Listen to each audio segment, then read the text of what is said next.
Hello, everyone. Welcome to another episode of Grey Matter. Well, we have a very distinguished guest for you today. He's an esteemed scholar. He's written more books than most people have read. His name is Tom DiLorenzo. He is the president of the Mises Institute. He's a former professor of economics at Loyola University at Maryland and a longtime member of the senior faculty of the Mises Institute. And he's the author or co-author of 18 books, as I said, including The Real Lincoln, which we're going to talk about, How Capitalism Saved America, Lincoln Unmasked, Hamilton's Curse, Organized Crime, The Unvarnished Truth About Government, The Problem with Socialism, and The Politically Incorrect Guide to Economics. So before we dive in and get into some discussion with him, as we always do, we're going to turn to our framing aphorisms. The first is from someone we're going to talk about. I think you'll be shocked to hear some of the things that you're going to hear today about Abraham Lincoln, who said, I want it said of me by those who knew me best that I always plucked a thistle and planted a flower where I thought a flower would grow. Next, from famous economist Friedrich Hayek, who said, I do not think it is an exaggeration to say history is largely a history of inflation. Usually inflation is engineered by governments for the gain of governments. Next, from Murray Rothbard, who figures largely in the story of the Mises Institute, I think, who said, the man who puts all the guns and all the decision-making power into the hands of the central government and then says, limit yourself, it is he who is truly the impractical utopian. Well, as I said, we have an esteemed guest today, Tom DiLorenzo. He's a prolific writer, writes a lot of articles that we're going to talk about today. But where I'd like to start with Tom is in a discussion of Abraham Lincoln, because like many people, I'm a great fan of Abraham Lincoln. He's considered one of the, if not the greatest American president. But Tom, you've done a deep dive and really studied Lincoln's economic policy. And you discovered that maybe you're not as big a fan of Lincoln's economic policy as many people might be. And you sort of paints him in a different light. Do you want to talk about what you discovered in writing some of the books you did about him, including The Real Lincoln?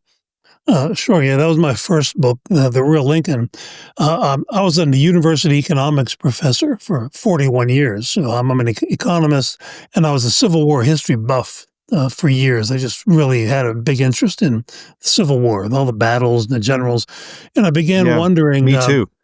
I began wondering, well, every president has an economic agenda. Yes, I was taught, I grew up in Pennsylvania, and I went to Pennsylvania public schools. So I was taught what everybody else was taught about Lincoln, but it had nothing to do with economics. And so I started looking around, well, maybe I could combine my profession and write something about Lincoln and his economics, because there didn't seem to be much at all out there.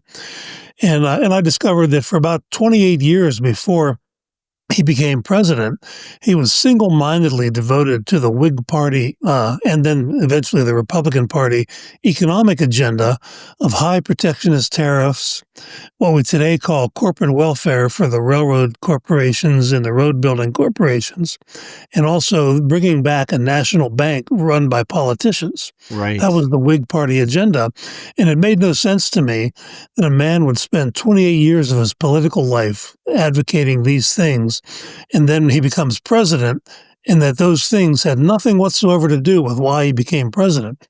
And so I thought, well, maybe I should look into this as far as that goes.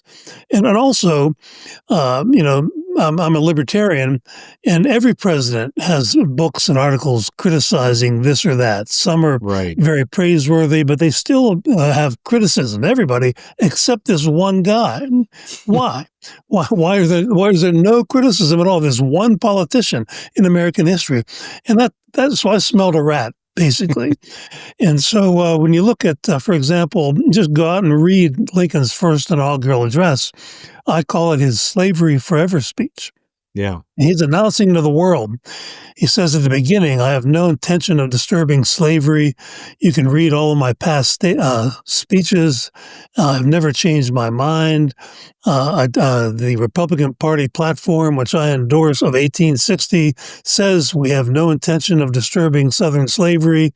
And then at the end of his first inaugural address, he endorses a constitutional amendment called the Corwin Amendment, that had already passed the House and the Senate and had been ratified by 5 states, including Illinois, land of Lincoln, that would have prohibited the federal government from ever interfering with slavery. It's in his first inaugural address. And so I call that the most ironclad defense of slavery ever made by an American politician. Really? Because it was the president in his first inaugural address. Now, in the same speech, there was no income tax at the time. About 90% or more of all federal tax revenue came from tariffs on imports. President Trump should be a big Lincoln guy because of that. Yeah. And so 2 days before Lincoln was inaugurated, the Morrill Tariff was passed, Morrill, named after a congressman from Vermont. And it increased the average tariff rate, about doubled, from 15% to 32%. So the federal tax rate was about doubled 2 days earlier. And in the speech that Lincoln makes, he says, it's my duty to collect the duties and imposts, which means tariffs. Right. And then he says, but beyond that, there will be no invasion of any state. And then in the next sentence, he says, there need not be invasion or bloodshed. He used the word bloodshed, as long as you collect that tariff. And so there he is making the ironclad defense of slavery, and at the same time saying, we will not tolerate anybody who doesn't collect the newly doubled tariff tax. And of course, the South Carolinians and the others, the lower South, they had seceded, and they did not intend to send money to Washington, D.C. any more than they intended to send money to London or Paris at the time. And so he threw down the gauntlet of war, pay up or die, the way I see it, in his first inaugural address. And he kept his promise. There was an invasion. They didn't send the money to Washington, D.C., and he did invade. And that's one thing that my book is very different. And then I tell the whole story of how his real agenda was really this economic agenda. And it's all laid out right there in his first inaugural address, as far as that goes. Yeah. And then there's the issue of treason. If you read the Article 3, Section 3 of the Constitution, it defines what treason is, and it uses the word only. There's only one definition of treason, and it says levying war upon the United States. And the United States sounds simple enough, yeah. In the plural. The United States is in the plural. It doesn't mean levying war on the government in Washington. It means Virginia, Massachusetts, Pennsylvania, the states in the plural. And then the second part says, or giving aid and comfort to their enemies. They're in the plural. That means the individual states. If it meant the United States government, it would say its enemy. Yeah, singular, but it didn't. And so the very definition of treason is Lincoln's invasion of the southern states, and literally the definition of treason in the Constitution. And so I took the time to read the Constitution about that, and unlike almost all other historians who've written about this. Right. And then being a libertarian, I learned that he illegally suspended the writ of habeas corpus. Right, that was 1861, right? Yes. Yeah. Yes, and had the military arrest and imprison tens of thousands of northern civilians. He shut down over 300 northern state newspapers. Many of the editors and owners were imprisoned without due process. And he waged war on the civilian population of the South. And so these are all things that I was not taught in public school in Pennsylvania growing up. I was taught things like Abraham Lincoln was so honest that he once walked 6 miles to return a penny to a merchant who had undercharged him, and then 6 miles back home. And I don't think they said it was uphill both ways, but it was. I just remember the 6 miles, and that's the kind of thing people were taught about Lincoln. And during this whole ordeal, I've been in many debates and everything, as you can imagine, over writing a book. I tell people I would have been less criticized had I wrote a book criticizing Jesus Christ than Abraham Lincoln. It's almost heresy, isn't it? You're devasing Mount Rushmore. But I was given a book of a compendium of Lincoln's speeches by my law partner for Christmas. And I read, for example, the Lyceum speech, I think, which dates back to 1836. So very early on in his political career. And even then, he was talking about the suspension of individual rights and freedoms under emergency, what he described as emergency conditions. And of course, that came to fruition in 1861, didn't it? So, I understand how you could be sort of attacked for saying these things about Lincoln, but it's important to look honestly at history, isn't it? And really tell the truth about what happened, as opposed to just subscribing to accepted folklore. Yeah, after the war, 1867, I think it was, Supreme Court decision Ex parte Milligan made the point that it's precisely during periods of emergency that you have to be extra careful to defend the Constitution, because governments will always use the excuse of an emergency to suspend the Constitution. And once they do that, you never get all of your freedoms back. You might get some of them back after the emergency is over, but not all of them. Their government power always ratchets up during a so-called emergency like war. And in that same speech, the Young Men's Lyceum speech, Lincoln complained that it's really hard to become famous nowadays. He said all the rivers are named, all the mountain ranges are named. So what do you got to do to become famous? And who talks like that as a young man in their 20s or early 30s, other than a megalomaniac? He was Barack Obama before Barack Obama. Yeah, didn't Obama write several autobiographies before he was 40? He's written more about himself than Winston Churchill, apparently. Very fascinating. But and of even course, the Emancipation Proclamation, that's another thing. It did not free anybody because it only applied to rebel territory. And in the text of it, it specifically exempts all the parishes in Louisiana that were occupied by the Union Army at the time, and it specifically exempts West Virginia, the last slave state to enter the Union, and it entered the Union during the Lincoln administration. It was the Lincoln administration that illegally carved out West Virginia from Virginia, because the Constitution requires a vote of the legislature to do that. And of course, the Virginia legislature did not vote to give a part of its state to the Republican Party in the 1860s. And so and the Europeans ridiculed Lincoln for that, especially for being hypocritical and calling it the Emancipation Proclamation that doesn't emancipate anybody. Of course, because the British had actually gone through their own period of emancipation, the Lord Wilberforce period, which was decades earlier. But I want to ask you this, Tom. Now, you mentioned Donald Trump and his current tariff policies. So let's flash forward 160 years or so from Abraham Lincoln's era to today, and looking at the sort of the Trump 2.0 economic policy, which seems to be based around tariffs. About 6 months ago, this looked pretty disastrous. Markets were hit very hard. He received a lot of criticism. But now 6 months on, it looks as though this has been a very successful thing. Markets are up.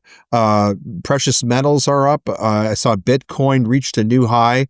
Donald Trump seems to be getting his way in a lot of trade agreements. Are you still not much of a fan of the whole tariff policy? What are your thoughts about that? No, that's sort of the post hoc ergo propter hoc fallacy. After this, therefore, because of this.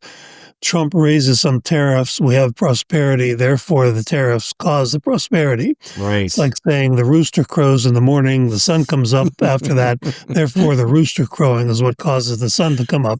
Right, okay. Foreign trade is not 100% of our economy. There's a lot of other things involved in our economy, especially the business optimism created by the fact that we did not elect a communist after all. Kamala Harris. Unlike Canada. But one thing Trump has done, unlike Canada and maybe New York City, sometime soon.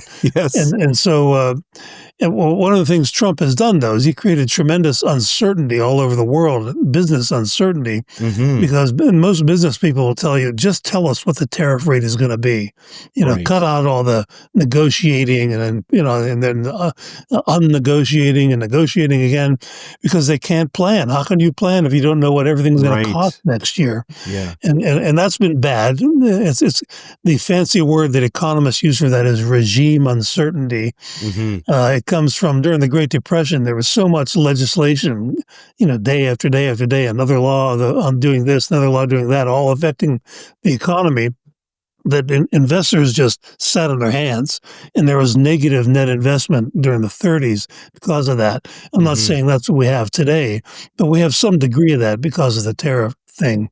Right. And interestingly, Trump originally used William McKinley as his idol because he was a Right. famous I've heard him say protectionist this. of the late Mm-hmm. 19th century. The president, he was assassinated as president, but before he was president, he was in Congress. And in 1890, they passed a big tariff increase, and he wasn't the sponsor of it. But since he was such an outspoken protectionist, he was from the Pennsylvania, Ohio steel industry section of the country, Right. and he wanted to protect his relatives in the steel industry from competition, basically. Mm-hmm. They named it after him. And it was a catastrophe for the Republican Party because it created such sharp price increases in a lot of very visible things that McKinley himself was voted out of office. And the Republican Party went from a majority to a 3-to-1 minority in the House as a Mm-hmm. result of that. And that's the man who President Trump says is his role model for economic policy. Yeah. And so that's something to consider too. Now, one thing I wanted to get your take on is a piece that was written recently by a man who was a guest on our show. His name is Jim Thorne. He's a Canadian economist. And he describes the last 6 months of the Trump presidency as 6 months that changed everything. And I'm going to tell you what he meant. And I'm just quoting from the piece. He says, the 2024 U.S. election marked a turning point. Trump's mandate, reprivatization, deregulation, and supply-side economics, rejecting progressive Keynesianism, I should say, which he says has dominated the post-World War II era, because he says that really what the Federal Reserve has done is over the past several decades is they've adopted this very ideological, politicized approach, which is essentially socialist in character, and that this has been very, very bad for markets, and that Trump is forcing the Fed to move away from that. And Mr. Thorne says this is a seismic shift for the world and for markets, and that this bodes very well going forward in terms of economic growth. What do you think about that? Do you think he's off the track? Do you think that the net result of what's happening to the Federal Reserve and the way it's being managed is going to be good for the U.S. economy and therefore for the rest of the world? Well, the Fed does a lot of things more than just monetary policy, increasing in the money supply. That's bad enough. Price inflation and boom and bust cycles is what the Fed has always created. But it has its hand in regulating just about any kind of financial transaction imaginable. Right. Everything from bank expansion to loan policies and everything. The Fed has its hand. It really is a central planning agency. Mm-hmm. And to the extent that President Trump and his people are working on deregulation, that's all good. To the extent that they're firing thousands or tens of thousands of bureaucrats, that's good because all those resources will go back to the private sector, which will spend the money more wisely. And so that's all good. But as far as the Fed goes, Trump is a Keynesian on the basic issue of the Fed and interest rates. He's badgering the chairman of the Fed to lower interest rates. Right. Well, every economic student in the first weeks of Econ 101 is taught. I took that course once upon a time. It's taught why price controls imposed by government have all kind of bad effects that cause shortages and everything. But there's this one the interest rate, though, but that's exempt from that. Right. That we should, and so and this is what causes the boom and bust cycle. When the Fed lowers interest rates down close to zero, was their goal for many years now. It creates sort of an artificial prosperity. Right. Whereas if interest rates fall normally because of the supply and demand for credit, people save more money. That puts more money in banks. They can lend more money. Interest rates go down because of bigger supply of loanable funds.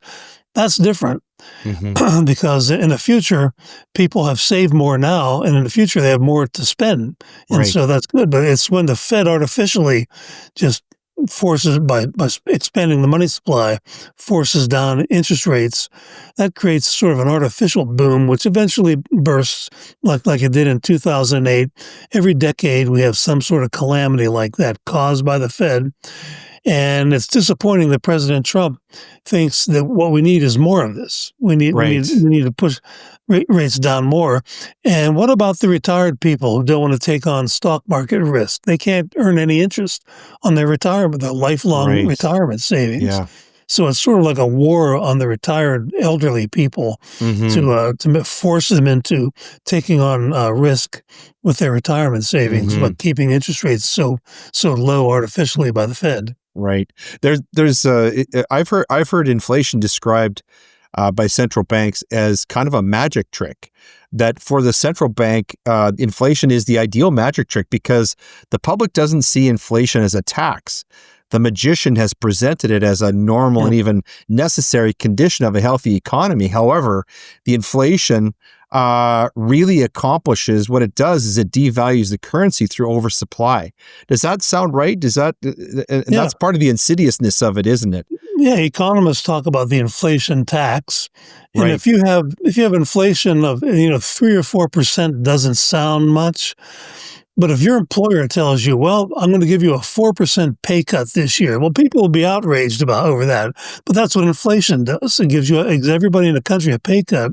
And it's regressive because the lower income people are harmed more than the higher income people. Right. Donald Trump can handle 3% inflation every year in and year out.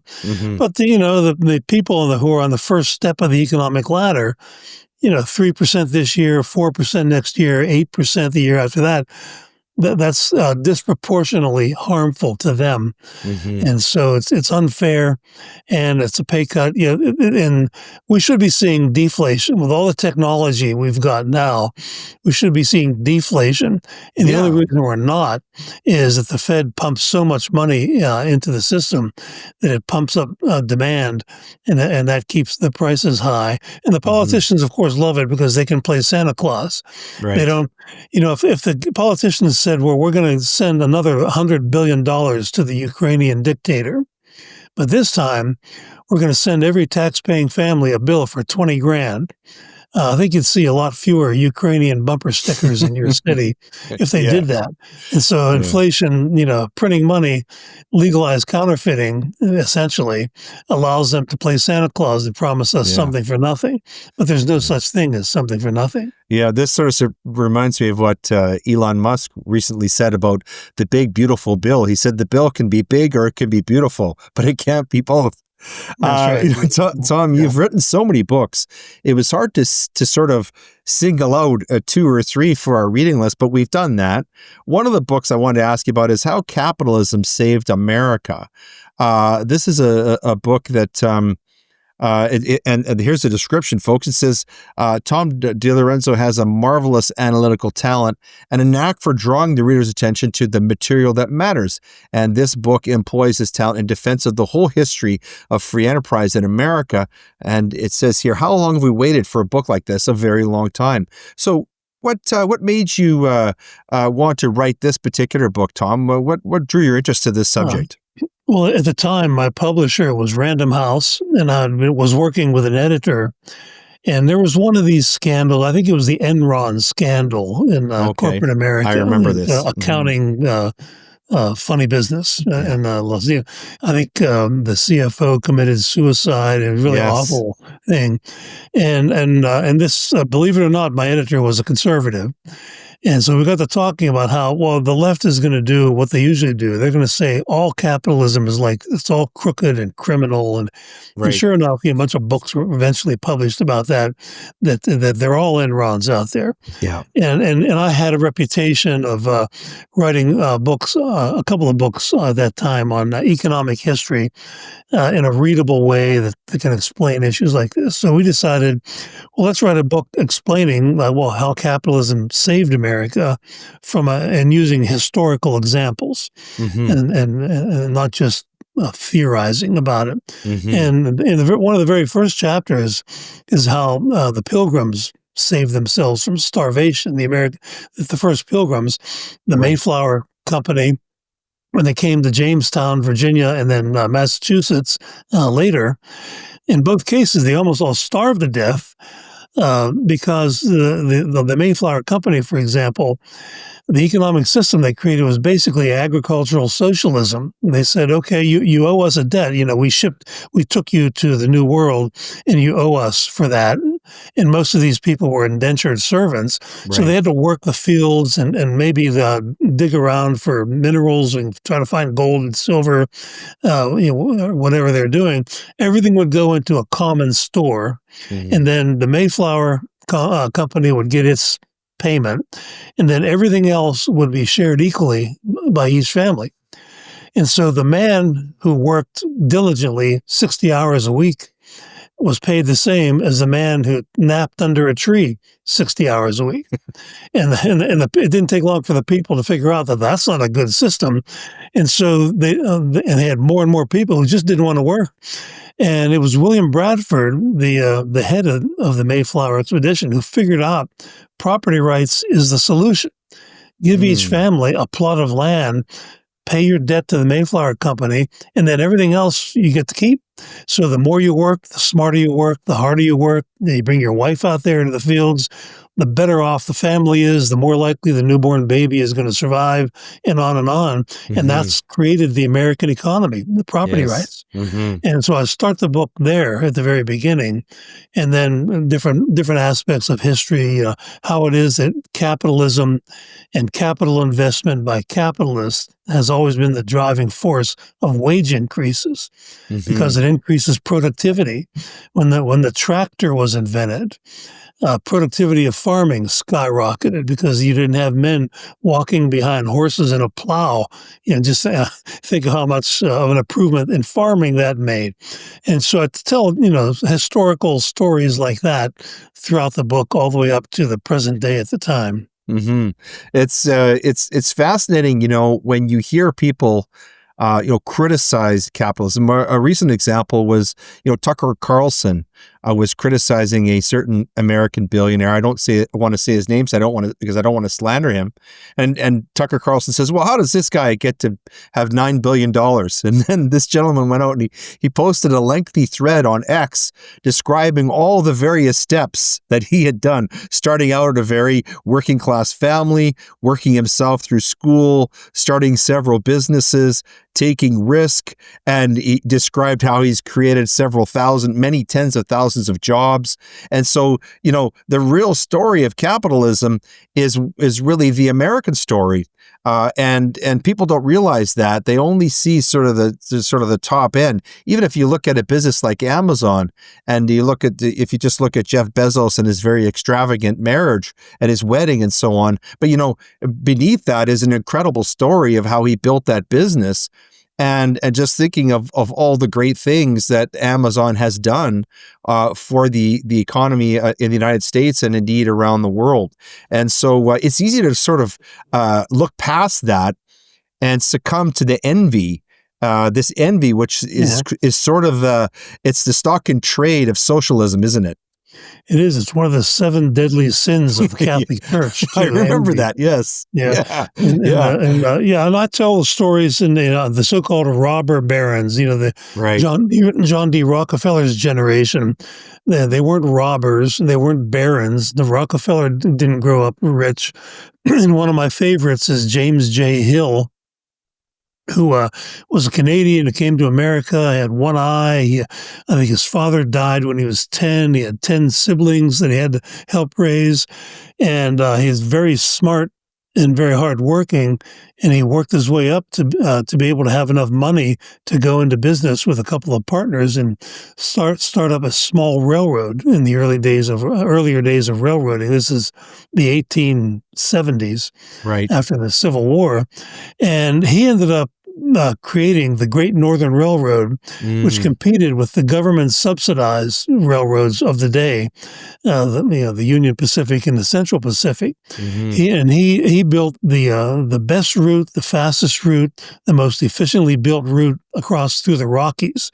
He hired an engineer who found the Marias Pass through the Rockies that Lewis and Clark had found when Thomas Jefferson hired them in 1803 to explore the West. And no one had found this pass since then, but James J. Hill's engineer did. And so he had the best route and the best railroad. He outcompeted the government-subsidized railroads. When he ran across Indian territory, he would offer them cattle or food or money, whatever they wanted to trade for rights of way, whereas the government would call in the army to kill all the Indians to get out of the way. And so you read a story like that, the man came from nothing. And I tell stories like that in my book, and it's sort of the early day Bezos story, like you just mentioned. And these are things that are rarely taught in school anymore. They're rarely taught in the universities, and it's easy to get people all agitated about envy. It always has been. That's why it's one of the 7 deadly sins of the Catholic Church. Yes. Well, and of course, you've been an educator. And so you're intimately acquainted with the sort of ethos that's at the universities. Do you think there's a way of changing that? I mean, this problem is every bit as bad, if not worse, in Canada than it is in the United States. It's endemic. Is there a way out of this? Is there a way to get universities back to, teaching real stories that are going to inspire young minds rather than all this is socialism and division and critical race theory and so on? Yeah, well, the socialists, they're communists. I don't distinguish between socialism and communism, and neither did Ludwig von Mises, who Mises Institute is named after. Socialism is just communism that's not in quite as big of a hurry. Yeah, but the goal is the same thing, and they've taken over the universities. There are in the U.S. there are places here and there. You might have individual departments, like an economics department at a university that's relatively conservative or libertarian oriented. But then there's a sea of communism around all the rest of the university. And there are some smaller schools that are still not like that still value academic freedom. And so if I had somebody asking me, where should I send my son or my daughter or my grandchildren, I have a list in the U.S. of schools that are still reasonable, but they're few and far between as far as that goes. The governor of Florida, DeSantis, took over. There was sort of a failing, relatively small but state-owned school in Florida. He fired the president, fired the board of trustees, and put his own people in. I guess that's one way of going about it, and that's a very different place today.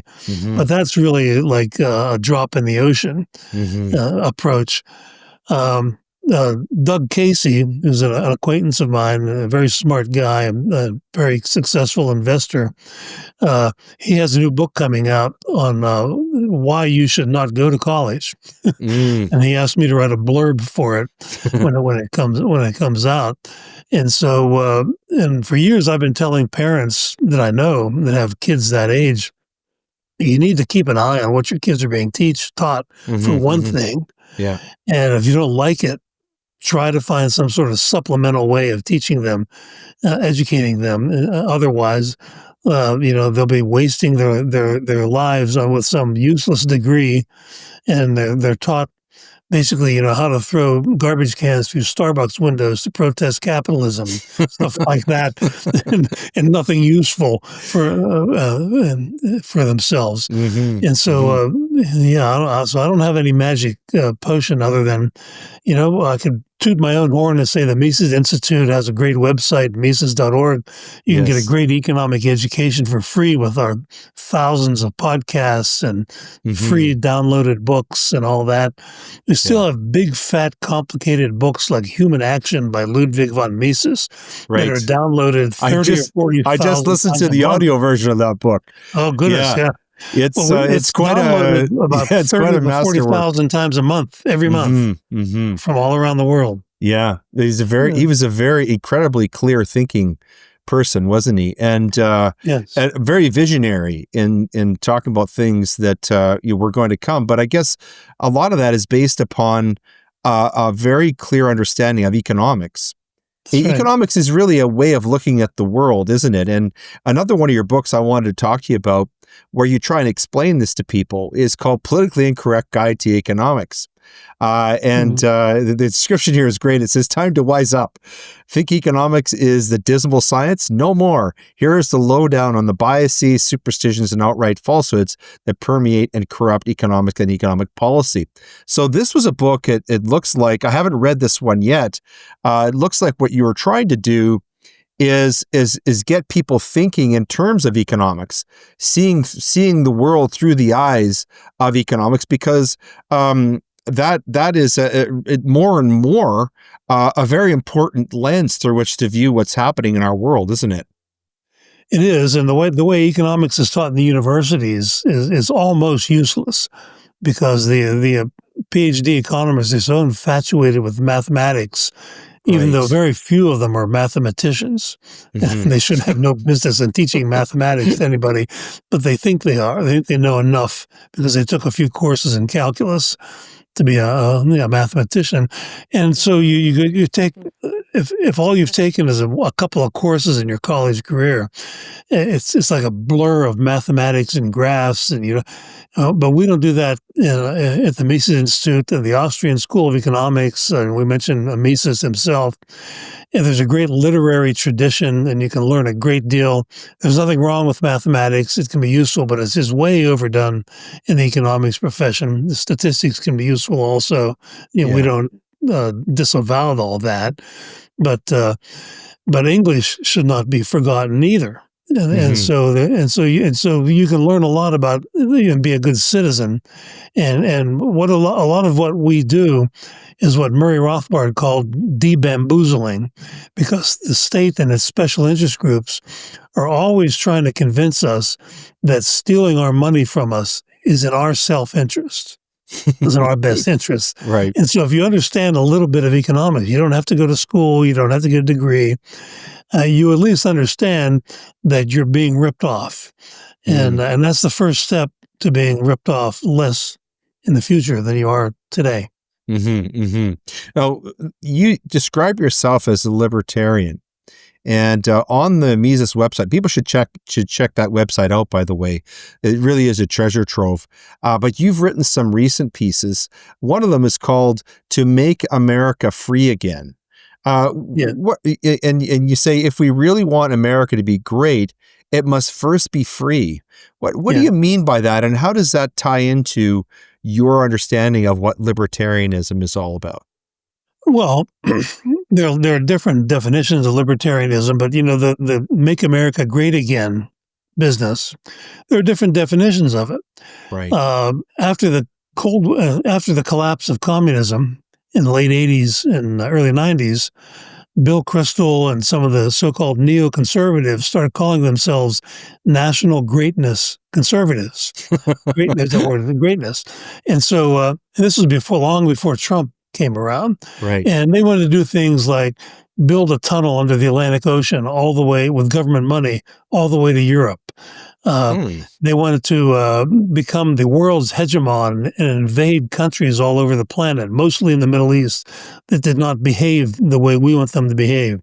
And because of that, there was a popular bumper sticker in the United States for a while that said there was an American flag on one side, and it said, "Do as we say, or we will bring democracy to your country." And mocking this whole thing. And then Right. Trump comes around, and a lot of what he says, I would agree with.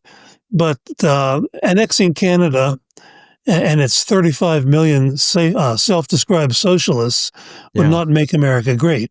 No. And he talked about that. Or Greenland, Yeah. or starting an international tariff war. That's not going to make America great. With all these tariffs, President Trump is going around bragging that we're taking in hundreds of billions of dollars more. And what are we doing with that? We're handing it over to the federal bureaucracy to spend. I Mm, thought he was against bureaucracy. I thought he and Elon Musk were right. trying to reduce bureaucracy. And so Mhm. that's the theme of our supporters summit. Every October, we have what we call a supporters summit conference. It's in Delray Beach, Florida this year on October 16th through the 18th. And that's the theme that I picked: Make America Free Again, Mhm. limited constitutional government, private enterprise, the rule of law, merit, judging people by merit and not skin color or anything else like the left wants Wow. to do. And so basically, the whole philosophy of freedom, that's what we need. Give people more freedom Mhm. to live their lives the way they want to live, and not the way a couple hundred politicians in Washington, Mhm. D.C. want them to live. Yeah. And only defensive war, no more aggressive wars. Honest history is part of what we talk about. We just had a big 2.5-day conference on revisionist history of war, for example. And, a lot of wars, I would argue all wars, are based in part on bundles of lies. Mhm. And then the same people who lie us into war write the history of war. And why wouldn't they lie about what happened during the war if they also lied about why we should get into the war? And Right. so we took that on, and we had 16 excellent speakers, and we're gonna publish a book compiled with all the speeches. Wow, amazing. This event in October sounds wonderful. How does one get an invitation to that event? Is it Oh, is it you very don't need to be exclusive? invited. Go onto our website, Mises.org, and click on events at the top of the page, and you can read all about it. Mm, Make America Free Again. It's in Delray Beach, Florida, and South Florida, about a 20-minute drive from Donald Trump's house. The hotel is right on the ocean. I used to live there. I used to live in Delray Beach, mm. and so it's a lot of fellow freedom lovers will be there, the supporters of the Mises Institute, and we have a good time. And we have a lot of good presentations every Yeah, fall it at sounds this great. summit. Yeah, I've Yeah, had the pleasure of having a number of, I guess, faculty of the Mises Institute on our program, really wonderful people, and so that sounds like a great event. it will be. Another piece that you wrote, I wanted to ask you about. You wrote this in June. Public enemies, government bureaucrats as societal parasites. Yeah. Here you say, governments at all levels play the same game, always threatening to eliminate school buses, police departments, ambulances, garbage collection, whatever can succeed in bringing the voters or appropriation committee members to their senses and increasing taxes and spending. This seems to be what Mr. Mamdani is running on in New York City. But you say these people are actually public enemies. Yeah. How do you make that out? What's the argument? Yeah, well, that's what the example you gave of shutting down the police. That's called the Washington Monument Syndrome in Right. some of the literature in the U.S. Because one year, and it comes from in the 1960s, the head of the National Park Service that runs all the national parks in America, including the Washington Monument in Washington, D.C., is a national park. And, Yosemite and Hmm. Yellowstone are all national parks. And so he couldn't get Congress did not want to give him the budget increase that he asked for. So he shut down the Washington Monument, and people from every state in America go there on vacation. And Yeah, so I've been there. It's members of amazing. Congress from every state state were bombarded with phone calls complaining we took our family vacation to Washington, D.C., and the top of our list is we wanted to go up into the Washington Monument, and it was closed when we got there. And so Congress caved in and gave him his budget. And so from then on, this whole tactic of if you don't get the budget increase you want, you impose the most harm on the people. You shut down the police. You shut down the ambulance service. Right. You shut down school buses. I lived in Buffalo, New York for 1 year. And in the wintertime, they voted down a referendum to raise taxes for the schools 3 times. And they took a 4th vote. But before the 4th vote, they said, well, we don't have money for school buses. So the kids are going to have to walk, no sidewalks in Buffalo, New York in January. And the kids are going to have to walk to school in the winter, in the dark, in the snow. And so guess what? It passed that time. And so that's the sort of thing. The bureaucrats are all for themselves. We are not the government. That's the biggest lie governments have ever told about democracy. We are the government. So what are you crazy? Well, you're criticizing yourself when you criticize the government. No, we're not the government. And that comes from there's a long history of that kind of thinking. It's called libertarian class theory. It's not like Marxian class theory where there's a working class and the capitalist class. The two classes, and this is associated with a lot of European authors, and the most famous American that it's associated with is John C. Calhoun, who was a vice president of the United States in the early 1800s. And the two classes are the tax-consuming class, people who get more from government than they pay in taxes. And the other class is the tax-paying class, people who pay more in taxes than what they get back in services from the government. Right. And the bureaucracy is the biggest element of the tax-consuming class. And Calhoun said there will always be a war, a political war between these two classes. And the tax-consuming class will always argue that there should be no limitations on government spending. The Constitution should be ignored. And he predicted in the mid-1800s that this would eventually end up in there being essentially no limits on government spending. And that's where we are today in the United States. The Constitution is basically useless in reducing spending. Yeah. Even President Trump calls more government spending big and beautiful. Right. And so where's the opposition to that?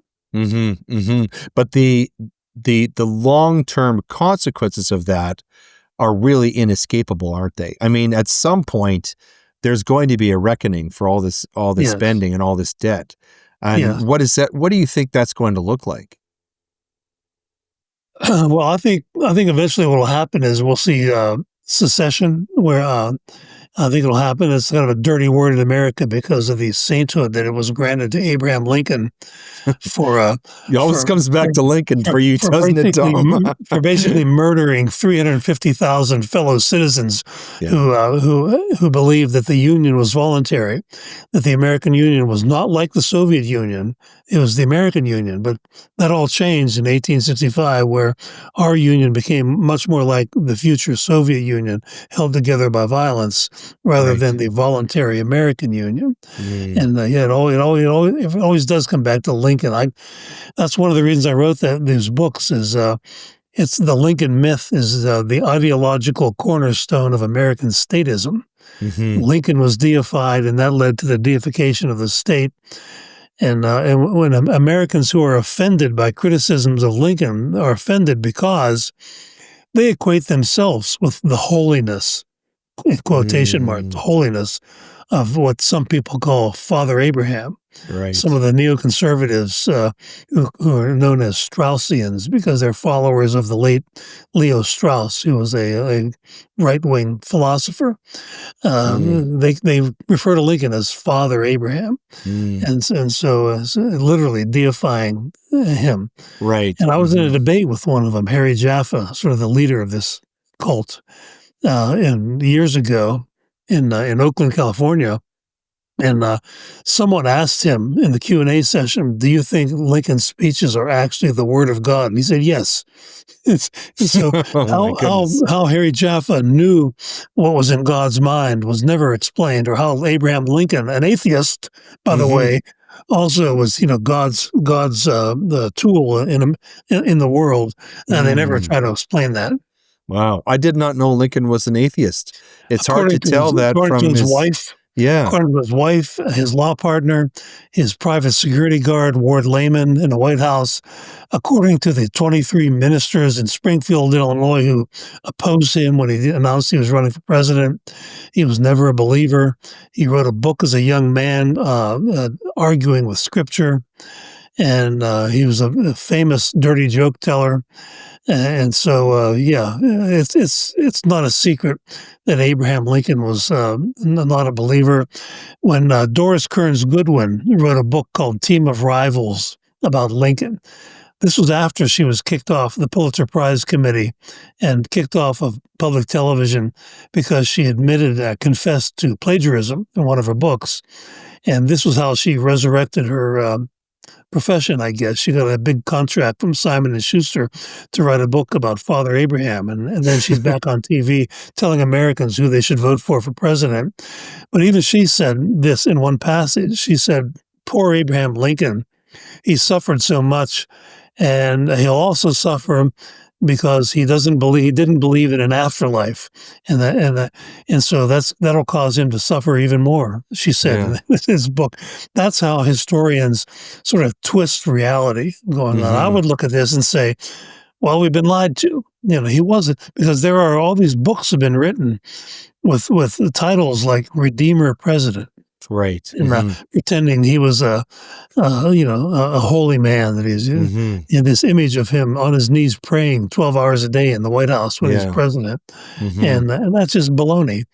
And so I like spending some of my work time exposing lies like this. Yeah. Well, he's even on pieces of currency that say "In God We Trust," and of course, in his own writings, he invokes God repeatedly. But it appears that was a literary affectation more than something that was coming from his heart.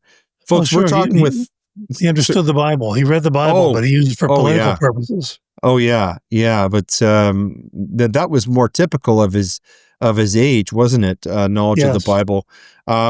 Folks, we're talking with Tom DiLorenzo, noted scholar, president of the Mises Institute, and we've been talking about Abraham Lincoln, which has been really, really interesting. He's written more than one book about Abraham Lincoln, but we've been talking specifically about the real Lincoln. We've also been talking about a couple of his other books, one of which is called Politically Incorrect Guide to Economics. And another book that we've discussed also, How Capitalism Saved America. And so Tom is engaged really in talking about how economics shape America, shape the world. And he writes extensively on the Mises Institute website. Another piece that you wrote recently, I really wanted to ask you about, because obviously it's very topical. Just happened, is the whole American-Israeli war. And you wrote a really interesting piece that I read that had a different perspective, one that I really hadn't seen anywhere else, where you talk about American-Israeli 19th century ways of war. This is a really fascinating piece. Would you mind talking about that one a little bit, Tom? The 19th century ways of war. I've written several articles along those lines about. One of them has a theme saying, after the American Civil War and the assassination of Lincoln, the U.S. government claimed to have what they called a treasury of virtue. It freed the slaves, saved the Union, did all this stuff. And the Republican Party used that to say that because we have this treasury of virtue, whatever we do is virtuous because it is we who are doing it. And so they went on all these crusades. The first crusade, right after the Civil War ended in 1865, was, I call it a war of genocide against the Plains Indians in the Great Plains. Right. It was a 25-year-long war that ended up killing some 45,000 Indians, and the survivors were placed in basically concentration camps called reservations. And General Sherman himself was in charge of it for the duration. And he said in his memoirs that the purpose of it was to make way for the government-subsidized railroads. Wow. And I mentioned James J. Hill earlier, who founded the Great Northern Railroad. And he built a transcontinental railroad he didn't have any army to call in to kill all the Indians and get them out of the way. And he paid them with cattle or whatever they could trade for. So it wasn't necessary to do that. But they basically socialized the cost of building the railroads by killing off so many Native Americans. And then we had the episodes like the Philippine insurrection in the 1880s. Filipinos had finally gotten rid of the Spanish Empire, and the American Empire comes along and said, hold on a minute, you're going to become part of our empire. And so they had a war that lasted a couple years. It killed, the historians say, 200,000 Filipinos. Some historians say it may have been as many as 1 million Filipinos. And again, they did this under this idea that Americans have some kind of special virtue, and they want to. And some of the rhetoric that I quoted by some of our politicians of the day said things like, "Well, we will Christianize the Filipinos." But at that point in history, the Filipinos had been Catholics for about 400 years. They didn't need to be Christianized. And so that's my articles about that. And then there was the Spanish-American War, more of the same. And so, I wrote this little article about how the demonization and the dehumanization of the Palestinians strikes me as similar to what the U.S. government did to the Indians and the Filipinos and others in the late 19th century, because the first step was always the dehumanization of them. Right. And then I quoted some of these Israeli politicians who basically said that, calling them subhuman. I guess it's their way of making an excuse for mass killing, dropping bombs on hospitals and schools and all that sort of thing that's going on today. And so that's not too many people talk about it that way. Yeah. But as a libertarian, you would be opposed to the policy of peace through strength, right? Because a libertarian, as I understand your brand of libertarianism, really you're against military wars as a means of achieving economic progress or adding land mass to your country or anything of that nature. That's not imperialism. We're opposed to imperialism. Because imperialism always causes the population to die and pay taxes. That's your job. Slave, pay taxes and die for the imperialism that a small group of people become very wealthy doing. But basically, most libertarians, I think, sort of would agree with the theories of St. Thomas Aquinas' just war theory, that a just war is a defensive war, even preparing yourself to be heavily armed so that to deter war is legitimate function, and especially arming yourself personally. If you have a right to own your own body, which is the first premise of libertarianism, then you have a right to defend your body against aggressors. And that means you have a right to own firearms or whatever other means of defense that you can use to defend yourself and protect your own body, which you own. If the government says, no, you don't need firearms, we will protect you. The government is basically, with our police, they're basically saying, you don't own your body. We own you. We own you. And we'll take care of this. And whenever I hear that kind of argument, I think of a book that was published a few years ago called Dial 911 and Die. But, by the time the armed maniac has broken into your home, it's too late to call 911. So we're not peaceniks, we're not pacifists, but we believe in defensive war, but not aggressive war for the benefit of the defense contracting industry or any other industry. It sort of reminds me of something I think Joseph Stalin said, where he said, citizens don't need guns because they have the state to protect them.